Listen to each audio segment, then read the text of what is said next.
Second concept will be to find the time when the angle is known.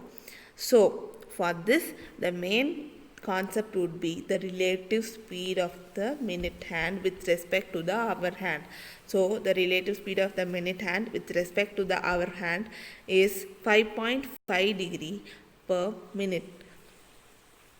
So, first sum, at what time does the hands of the clock meet between 6 and 7? So, at 6 o'clock, the hour hand is at 6 and the minute hand would be at 12. So, the angle between them is obviously 180 degree. To catch the hour hand, the minute hand should cover the relative distance of 180 degree with at the relative speed 5.5 degree per minute. So the time required for the both hands to coincide with each other would be 180 by 5.5 minutes. So when the 5.5 is converted into fractions, it would be 11 by 2. So the 180 degree should be divided by 11 by 2. We'll get 32 minutes 44 seconds.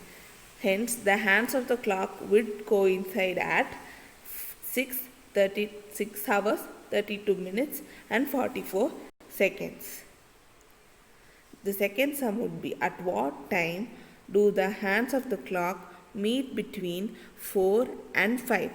So, the angle of the hour hand would be 120 degree. The minute hand should travel 120 degree with the relative speed of 5.5 degrees per minute. The time required for the both hands to coincide would be 120 degree divided by 5.5 degree per minute. That is 21 minutes 46 seconds. So, now the both hands of the clock, that is the hour hand and the minute hand, would coincide at 4 hours 21 minutes 46 seconds. Next sum, at what time between 7 and 8 will the hands of the clock coincide? So, first, the angle between the clock 7 and 8 is just 30 degrees. So, 7 into 30 is 210 degrees. The minute hand has to travel 210 degrees in the relative speed of 5.5 degrees per minute. So the time required for the both hands, hour hand and the minute hand, to coincide is 210 degrees divided by 11 by 2. We'd get 21 9 by 11 minutes. At what time between 4 and 5 will the hands of the clock be at right angles? So obviously it should be at right angle, means it should be the angle between them should be 90 degrees. At 4 o'clock the angle between them would be 120 degrees. The hands will form right angles at 2 times, that is 2 times per hour. So when the minute is approaching the hour hand, and the second time would be when it crosses the hour hand.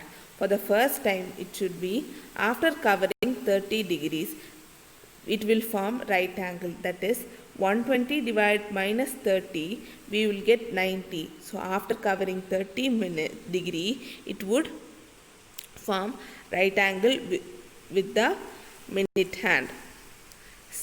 So minute hand has to cover a relative distance. Time is equal to relative distance by relative speed, 30 degrees by 11 by 2. That is 5 by 11. 5 minutes 27 seconds ahead. So when for the first time the hour hand and the minute hand will be at right angles at 4 hours 5 minutes and 27 seconds. Second time minute hand has to cover 210 degrees. So the time would be 210 divided by 11 by 2, that is 38 minutes 11 seconds. At the time 4 hours 38 minutes 11 seconds, it will form the second right angle with. So at next question, at what time between 5 and 6 the clock of the hands, say the hands of the clocks will form right angle? When the clock is 5, the angle between them would be 150 degree.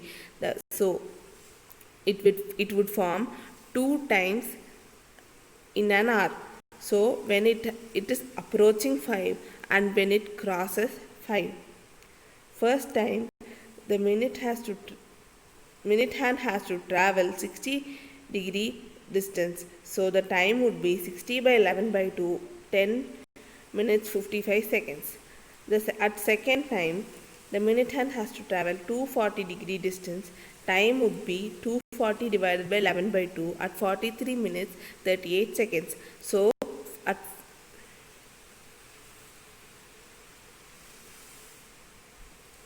moving to the next question, at what time between 8 and 9 will the hands of the clock be at right angles? So obviously there would be 2 times when it makes right angles. When the clock shows 8, the angle would be 240 degree. To make right angle with the hour hand, the minute hand has to travel 150 degree.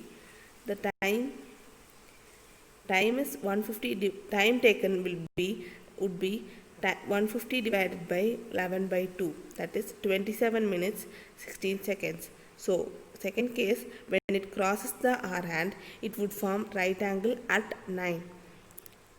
At 8 hours 27 minutes 16 seconds, both hand would form right angles.